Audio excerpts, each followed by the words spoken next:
नमस्कार, भारत एक्सप्रेस देख रहे हैं आप, आपके साथ मैं हूं उज्जवल मिश्रा।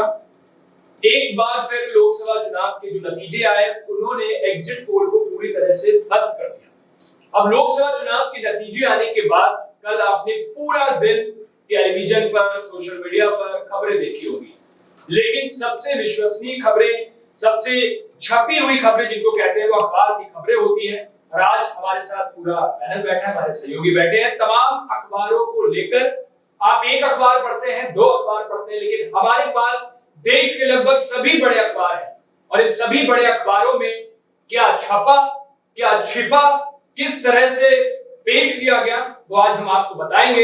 तमाम हमारे पास अखबार है, हमारे सहयोगी हैं, हरिशंकर जी हैं, यास्मीन है, बबीता हमारे साथ है। ये आपको बताएंगी तमाम हिंदी और अंग्रेजी पट्टी के अखबारों में जो चुनाव के नतीजे हैं उनको किस तरह से पेश किया गया। शुरुआत करते हैं हरिशंकर सर आपसे। आपके पास अमर उजाला अखबार है, इसमें क्या दिख रहा है आपको? देखिए, अमर उजाला ने अपनी हेडिंग्स बनाई है कि अब की बार एनडीए सरकार 292 सीट उन्होंने बताया। इसके बाद उन्होंने कहा है कि इंडिया भी असरदार, मतलब इस बार मोदी सरकार नहीं, इंडिया भी असरदार है। 205 सीट इन्होंने बताया है, हालांकि एक आध सीट आगे पीछे का मसला है। इसके बाद इन्होंने तीसरी खबर जो तवज्जो दी है वो कहा है कि नायडू और नीतीश किंग मेकर होंगे, क्योंकि चंद्रबाबू नायडू और नीतीश कुमार ये लोकसभा चुनाव से पहले इनका एनडीए से गठबंधन था। उसके बाद नीतीश कुमार के खेमे में 12 सीटें आई हैं, जबकि उधर 16 सीट चंद्रबाबू नायडू के पास है। और एक और चीज आपको बता दूं कि चंद्रबाबू नायडू बीजेपी के साथ गठबंधन के बाद वहां पर सरकार बनाने जा रहे हैं। इससे पहले जगनमोहन रेड्डी की सरकार थी, लेकिन वो सरकार उन्होंने बदल दी है एनडीए के साथ मिलकर के। और ये चंद्रबाबू नायडू, ये वो नायडू हैं जो वाजपेयी सरकार के भी कदम के साथ कदम मिलाकर चल पुरानी बीजेपी के साथ रहे जी। तो इसके अलावा एक और खबर को तवज्जो इन्होंने दी है कि राम मंदिर के बाद भी अयोध्या में हारी भाजपा। और ये बहुत बड़ी खबर है, क्योंकि अयोध्या में जिस तरीके से बीजेपी ने प्रोजेक्ट किया देश भर में कि राम मंदिर बना, उसमें बहुत खर्चा हुआ, मेगा इवेंट भी विपक्ष आरोप लगाता है कि बीजेपी ने मेगा इवेंट किया, विपक्ष उसमें शामिल भी नहीं हुआ उस कार्यक्रम में, बॉलीवुड हस्तियों को बुलाया गया। अच्छा, अयोध्या को जो सबसे ज्यादा फायदा हुआ वो पर्यटक टूरिस्ट जो है आज भी 2 लाख, 2.5 लाख, 1.5 लाख रोज आते हैं। तो उस शहर की काया पलट हो गई, लेकिन बावजूद इसके उस शहर के लोगों ने बीजेपी को नहीं जिताया, इनके जो लल्लू हैं उनको चुनाव नहीं जिताया, कहीं ना कहीं वो हार गए। तो अयोध्या में कुछ न कुछ तो कमी रही होगी, जिसकी समीक्षा बीजेपी को करनी चाहिए। इसके अलावा और भी है, अगली खबर को तवज्जो दी है जो अमर उजाला ने कि स्मृति समेत मोदी सरकार के 19 मंत्री हारे, जैसे अजय मिश्रा टेनी हारे, स्मृति ईरानी बड़ी प्रोफाइल, एक समय में ये एचआरडी मिनिस्टर थी, अभी समाज कल्याण मंत्री वर्तमान में थी, अभी भी है जब तक सरकार बनती नहीं। तो इन सब खबरों को, तो ये अखबार का पहला पन्ना आप बता रहे हैं। एक बार मैं चाहता हूं दर्शकों को दिखा दे, क्योंकि हेडिंग कैसे लिखी है वो भी देखना चाहिए और तस्वीरें कौन सी छपी है वो। तो इस अखबार में क्या लगता है आपको, आपके मुताबिक सही है ये? इसमें कुछ और भी होना चाहिए था पहले पन्ने पर? देखिए, पहले पन्ने पर एक आध चीजें हैं, लेकिन वो देर रात का डेवलपमेंट था, क्योंकि तेजस्वी और नीतीश कुमार एक ही प्लेन से दिल्ली पहुंचे हैं और अब तो बार्गेन भी चलेगा, क्योंकि अब सरकार तो बनने जा रही है। तो चंद्रबाबू नायडू और नीतीश कुमार, इनकी ज्यादा से ज्यादा कोशिश होगी कि हम बड़ा प्रोफाइल हासिल करें।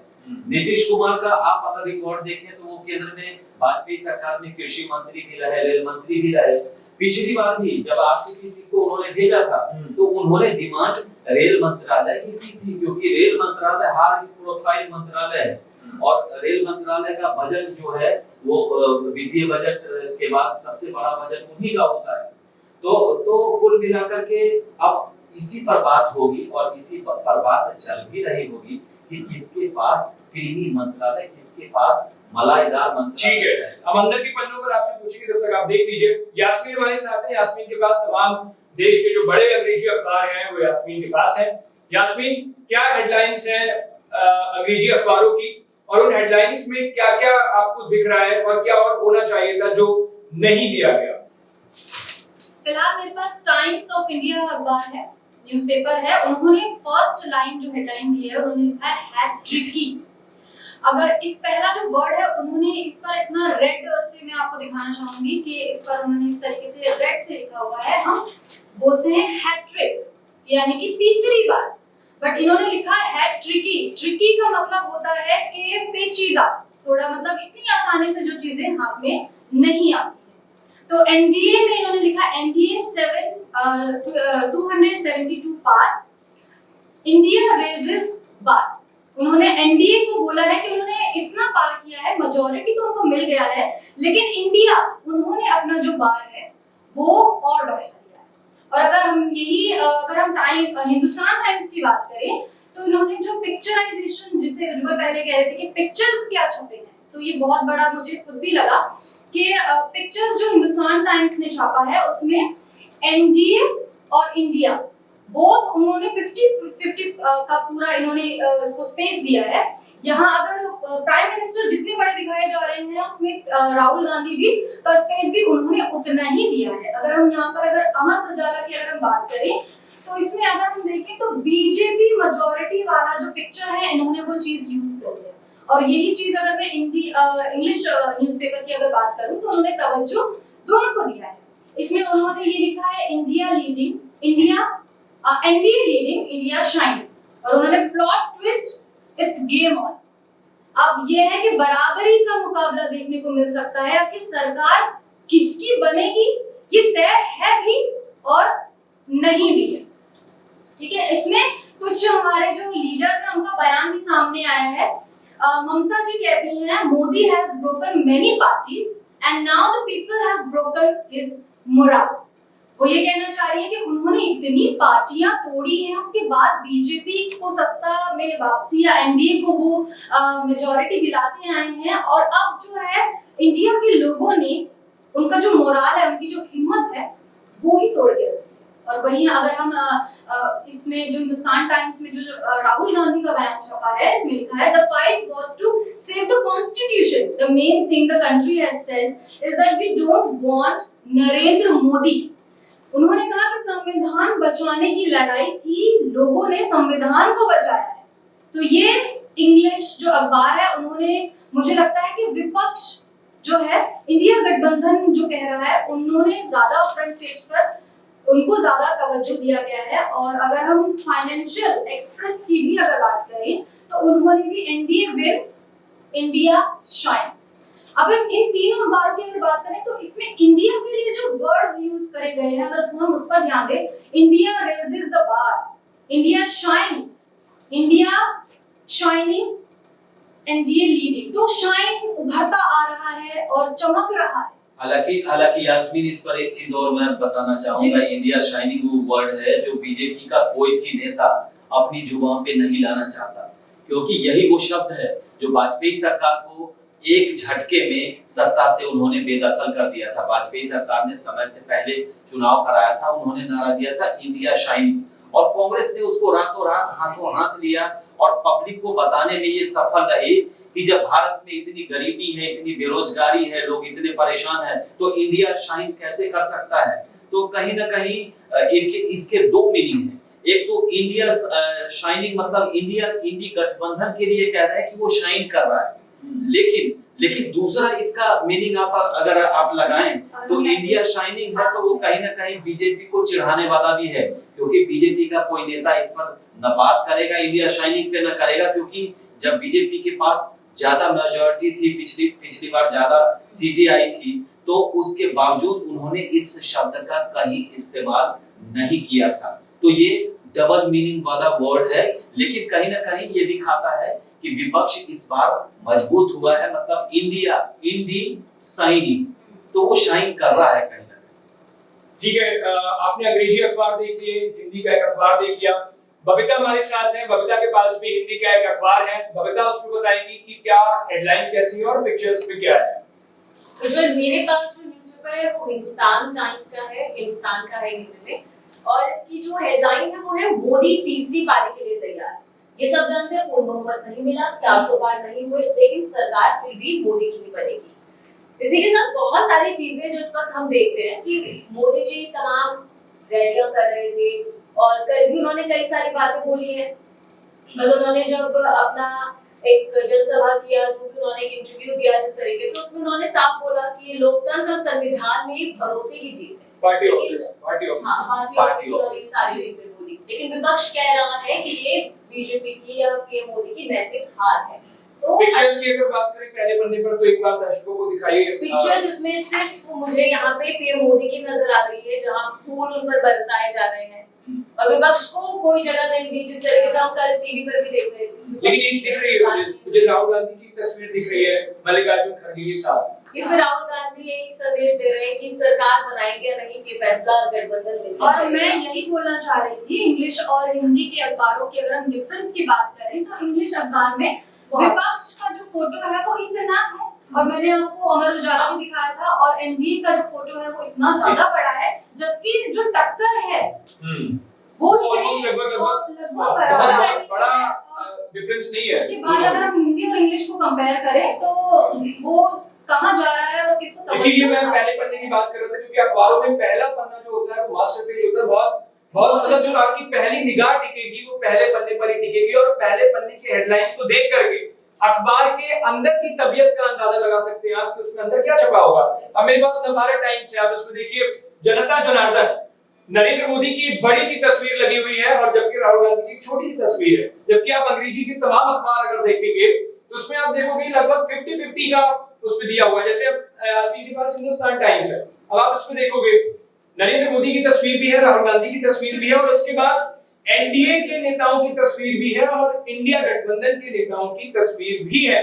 यानी गेम जो पिक्चराइजेशन का है वो अंग्रेजी अखबारों में हमें बेहतर मिला है। जो रेशियो कहेंगे वो 50-50 का है, वो अंग्रेजी अखबारों में बेहतर है, जिसे हम नजरअंदाज नहीं कर सकते।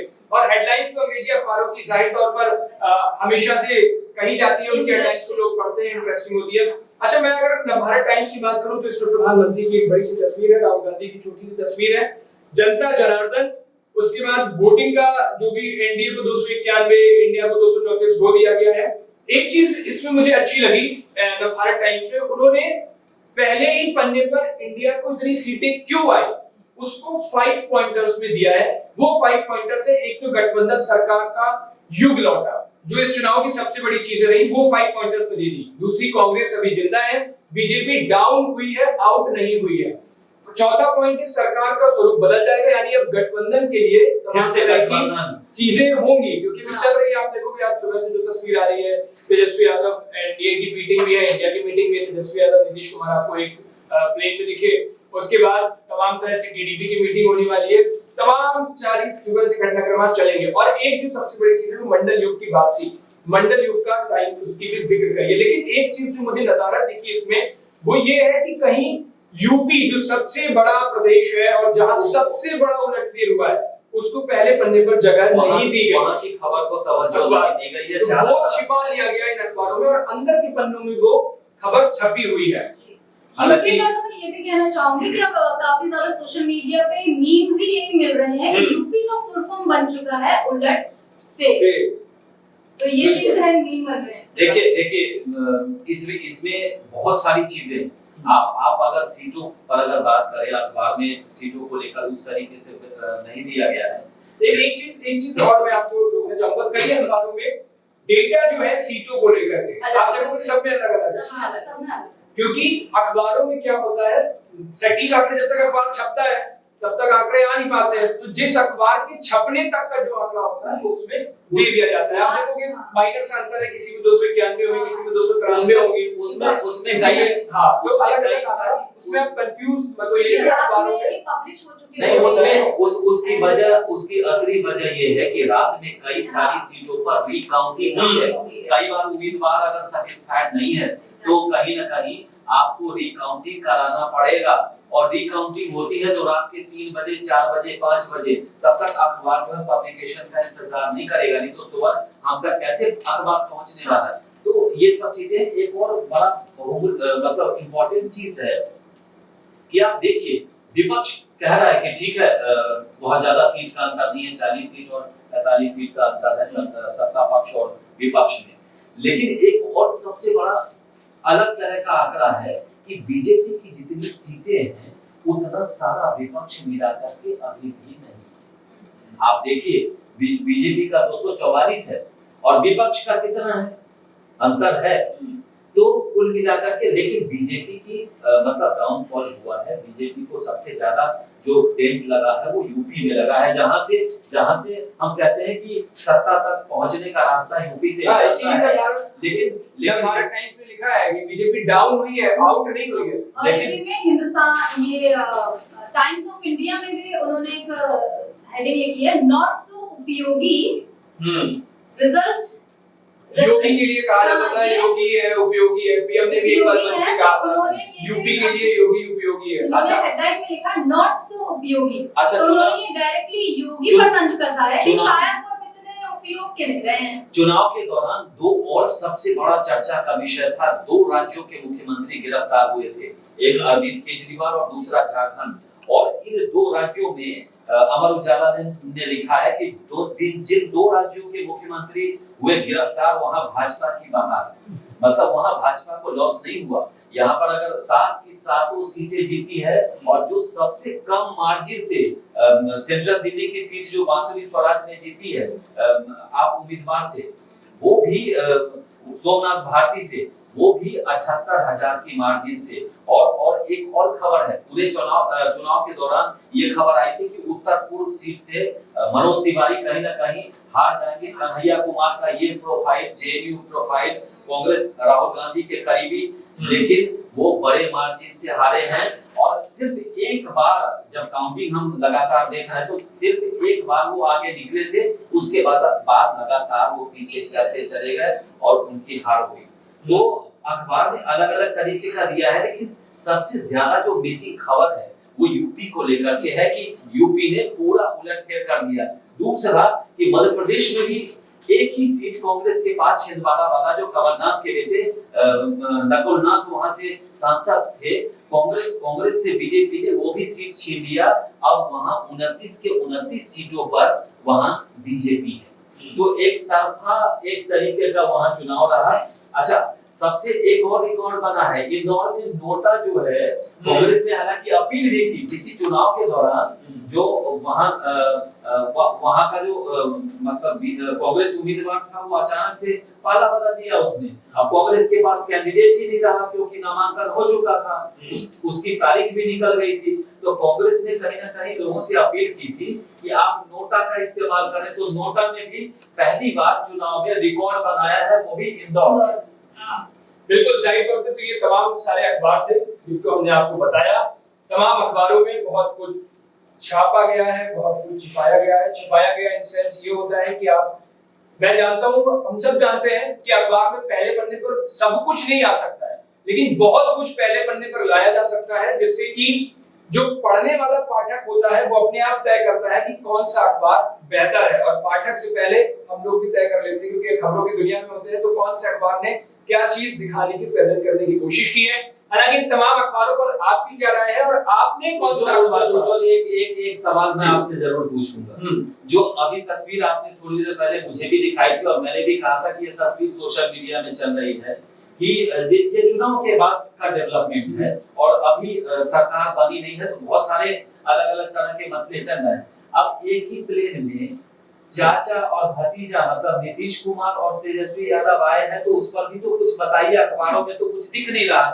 ये डेवलपमेंट अखबार वालों को शायद उन तक उस समय तक नहीं, ये आपने तक आई नहीं, तो आज की तस्वीर आई है, तो इस पर भी तो आप कुछ बताइए मुझे। देखो, पटना से दिल्ली तक आने में फ्लाइट से 2 घंटे लगते हैं। 2 घंटे आगे नीतीश कुमार, जो तस्वीर आई है उसमें आगे नीतीश कुमार बैठे हुए हैं, पीछे तेजस्वी यादव बैठे हुए हैं। दोनों मुस्कुरा रहे हैं, दोनों हंस रहे हैं। आप तेजस्वी यादव का जब सरकार से अलग हुए तब के देखो, कभी नीतीश कुमार पर डायरेक्ट हमला नहीं किया, पिता तुल्य बताया, अभिभावक बताया, कितना भी मीडिया वालों ने कोशिश की, कभी उन्होंने इस लहजे में नहीं बोला जो किसी को बुरा लगे। हमेशा बड़े बड़े ही है, हमारे घर के बड़े, तो वो चीजें बताते रहे। अच्छा, इस जो एनडीए को 2 लोगों को सबसे मजबूत रखने की जरूरत है। जो आपने देखा होगा, कल शरद पवार ने फोन भी किया नीतीश कुमार को और चंद्रबाबू नायडू को, उनका मन टटोलने की कोशिश की। 2 लोग सबसे मजबूत, अगर ये 2 छिटके तो एनडीए के लिए बहुत मुश्किलें खड़ी हो जाएंगी। नीतीश कुमार और चंद्रबाबू नायडू। नीतीश कुमार तेजस्वी यादव के साथ आए हैं। तेजस्वी यादव भी इस चुनाव के मुझे लग रहा है सबसे बड़े गेनर रहे हैं। बिहार में आप देखोगे उनकी सीटें बढ़ी है, वोट शेयर भी बढ़ा है पिछले हिसाब के मुकाबले। तो एक बार तेजस्वी यादव ने पहल की होगी। अब वो पहल एनडीए की मीटिंग में क्या सामने आता है वो देखना दिलचस्प रहेगा। चंद्रबाबू नायडू के साथ मीटिंग में क्या होता है, मुझे लग रहा है जब आप बता रहे थे कि वो पुरानी बीजेपी के साथ गए हैं तो वो अनुभव आपको ज्यादा होगा। चंद्रबाबू नायडू के बारे में आपको क्या लगता है? देखिए नरेंद्र मोदी सरकार या जो ये नरेंद्र मोदी अमित शाह की और ये जोड़ी है, ये गठबंधन सरकार चला पाएगी, मना पाएगी इन सबको? देखिए चंद्रबाबू नायडू जी बहुत सुलझे हुए व्यक्ति हैं। उनके बारे में आप जितना बेहतरीन कहेंगे और बहुत प्रोग्रेसिव। अगर देश में कोई बेहतरीन सोच वाला मुख्यमंत्री अगर मुझे कोई लगता है, ये मैं निजी तौर पे भी कह रहा हूँ और सार्वजनिक तौर पे भी कहने में कोई बुराई नहीं है कि कोई अगर विजन वाला मुख्यमंत्री है अगर देश में इस समय, तो उसमें मैं मानता हूँ कि चंद्रबाबू नायडू। देश में हैदराबाद में, आंध्र प्रदेश में अगर कंप्यूटर की कोई क्रांति लेकर के आया, ठीक है राजीव गांधी के टाइम में कंप्यूटर आया, लेकिन अगर क्रांति कोई लेकर के आया, सॉफ्टवेयर है, चाहे हमारे देश में सॉफ्टवेयर डेवलपमेंट है, हैदराबाद को एस्टैब्लिश करने में उसकी बहुत बड़ी भूमिका रही है। आंध्र प्रदेश के कई सारे शहर में आज भी बड़े-बड़े कॉल सेंटर हैं, बड़ी-बड़ी कंपनियां, जो आईटी कंपनी है उसका हब है, तो उसका पूरा का पूरा श्रेय जो है आप चंद्रबाबू नायडू को दे सकते हैं। वाजपेयी सरकार में वो बहुत तत्पर नेता थे और कोऑर्डिनेटर भी थे, वो लगातार उन्होंने कोऑर्डिनेट किया। तो कहीं ना कहीं शरद पवार ने अगर उनको कॉल किया है तो उनकी कोशिश जो अभी जो इंडी गठबंधन बना है उससे पहले के कोऑर्डिनेटर नीतीश कुमार और वाजपेयी सरकार के समय के कोऑर्डिनेटर चंद्रबाबू नायडू, उन्होंने दोनों को टटोलने की कोशिश की, क्योंकि दोनों कोऑर्डिनेटर रहे, एक वाजपेयी सरकार के समय में और एक मोदी सरकार के समय में। अभी जो इंडी गठबंधन जब छोड़ा है उससे पहले वो कोऑर्डिनेटर नीतीश कुमार ही थे, और जब उन्होंने छोड़ा तो इंडी गठबंधन की नैया डगमगा गई। तो उन्होंने दोनों जो मेन पॉइंट्स हैं जो उसी पर उन्होंने पंच किया है। देखिए शरद पवार बखूबी समझते हैं कि अभी इतना आसान नहीं है, क्योंकि चंद्रबाबू नायडू को अभी बहुत सारा फंड चाहिए। अभी अंदर खाने की खबर आ रही है, आपसे भी हमारी चर्चा हुई थी कि वो लोकसभा अध्यक्ष की मांग कर रहे हैं, तो नीतीश कुमार को कहीं ना कहीं बुला के बताया गया है, हो सकता है रेल की सवारी मतलब रेल चलाने का, रेल मंत्रालय चलाने की जिम्मेदारी नीतीश कुमार को। बिल्कुल। तो मुझे लगता है कि अभी बहुत सारी चीजें हैं, लेकिन मोदी सरकार तो बनने जा रही है, उसमें कहीं कोई डाउट नहीं है। लेकिन ये है कि विपक्ष भी चुपचाप नहीं बैठेगा, क्योंकि इनकी भी कोशिश रहेगी कि अभी अगर है, अच्छा कांग्रेस का ये शुरू से स्टाइल रहा, आप पूरा कांग्रेस का इतिहास देखिए तो वो ऐसा नहीं है कि राहुल गांधी को प्रधानमंत्री बना देंगे। अगर आज चंद्रबाबू नायडू और नीतीश कुमार इनके साथ आ जाएं तो आप ये मत समझ लीजिएगा कि ये सीधे राहुल गांधी को प्रधानमंत्री बना देंगे। किसी उसी तरह के लोगों को बनाएंगे जिसकी सब लोगों में मान्यता है।